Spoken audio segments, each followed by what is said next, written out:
How do pro hackers manage to hack pretty much anyone on the planet? Well, in this video, I'll show you exactly how it's done. I'll share some of the best hacking tools out there, how they should be used, and yeah, even some secret tricks to help you become a pro hacker yourself. But just a quick disclaimer, this video is solely focused on teaching ethical hackers and security professionals about the best hacking tools. It does not provide a step-by-step guide on how to use them.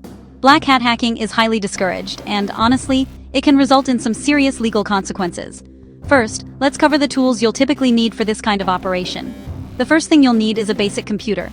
It really doesn't need to be anything advanced. You can even use your cell phone. The next thing you'll need are some hacking tools, and you can actually get a bundle with everything you need by using an operating system like Kali Linux. The next thing you'll need is a decent internet connection. This is needed to remotely hack a device and keep control for a long time. It doesn't have to be super fast, just a normal subscription will do. Now that we've got the basics covered, let's dive a little deeper into the world of hacking. Step 1. Setting up your environment. Once you've got your computer or phone ready and your internet connection is stable, it's time to set up your hacking environment. Like I mentioned earlier, Kali Linux is a top choice for many hackers. Why? Because it comes preloaded with hundreds of powerful hacking tools that can be used for everything from scanning networks to exploiting vulnerabilities. But remember, setting up your environment isn't just about installing the tools. You'll need to configure your system for optimal performance. For instance, you want to make sure your network settings are properly tuned and that your firewall isn't blocking any of the tools you'll be using. You might also want to use a VPN or Tor network to mask your activities and keep yourself anonymous. Step 2. Reconnaissance or gathering information. Before you can hack into a system, you need to know what you're up against. This is where reconnaissance comes in. It's all about gathering as much information as possible about your target. You can use tools like Nmap to scan the network and identify open ports and services. Social engineering techniques can also be incredibly effective here, helping you gather information from human sources. Step 3. Scanning and vulnerability analysis. Once you've gathered enough intel, it's time to scan your target for vulnerabilities. Tools like Nessus or Burp Suite can be used to automate the scanning process. These tools will help you identify weaknesses in the target system, like outdated software or weak passwords. The key here is to be patient and thorough, because missing a small vulnerability could mean missing your chance to gain access. Step 4. Exploitation, or gaining access.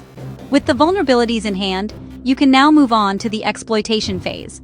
This is where the real hacking happens. You'll use tools like Metasploit to exploit the vulnerabilities you've identified and gain access to the target system. Once inside, you can plant backdoors, elevate your privileges, or exfiltrate data. Step 5. Maintaining access. Gaining access is one thing, but maintaining it is another. You definitely don't want to lose your connection the moment the target reboots their system or installs a security update. To maintain access, you can use tools like Netcat to set up persistent backdoors, or even create custom malware that ensures you remain in control. Step 6. Covering your tracks. Finally, a crucial step that many beginners overlook: covering your tracks. Once you've achieved your objective of gaining access, you need to make sure there's no trace left behind. Clearing logs, using anti-forensic tools, and securely deleting files are all part of this process. Remember, the best hackers are the ones who never get caught. Hacking isn't just about having the right tools, it's about strategy, patience, and continuous learning. The best hackers are those who stay ahead of the curve, constantly updating their skills and knowledge. So, if you want to become a pro hacker, start practicing now. Now let's dive into scanning and vulnerability analysis. This step is all about identifying potential weaknesses in a system, before attackers can exploit them. We'll use specialized tools to scan for open ports, outdated software, and misconfigurations. It's super important to catch these issues early, so we can fix them and keep everything secure. Regular vulnerability analysis helps organizations stay one step ahead of threats and maintain a strong security posture. So, now that access has been gained, the next step is exploitation. This is where the attacker actually takes advantage of the vulnerabilities they've found. It could mean stealing data, installing malware, or honestly, just poking around to see what else is possible. The goal here is to get as much value as possible from the compromised system. Once inside, attackers usually want to stick around for as long as they can. To do this, they'll set up backdoors or create new user accounts, making it a lot easier to get back in later. Maintaining access is all about persistence, and yeah, it's a key part of any successful cyber attack. After all that, it's super important for attackers to cover their tracks. They'll delete logs, erase evidence, and try to make it look like nothing ever happened.